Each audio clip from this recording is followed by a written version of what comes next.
بسم الله الرحمن الرحيم. لا أقسم بيوم القيامة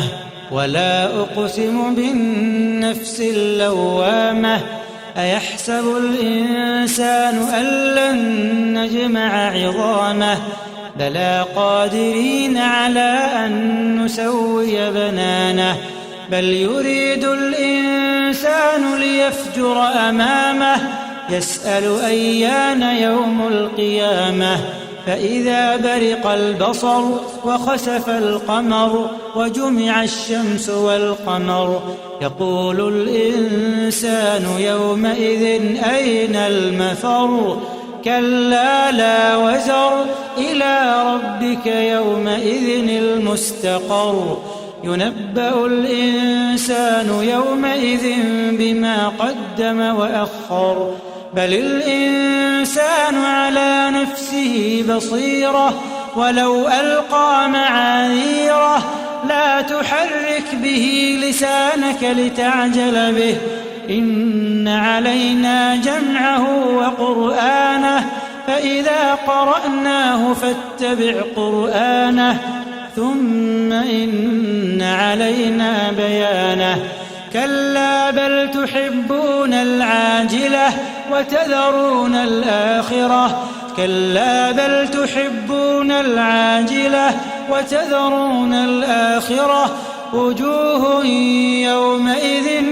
ناظرة إلى ربها ناظرة إلى ربها ناظرة ووجوه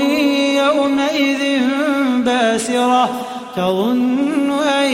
يفعل بها فاقرة كلا إذا بلغت التراقي وقيل من راق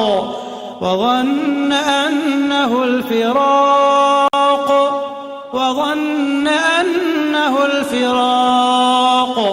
والتفت الساق بالساق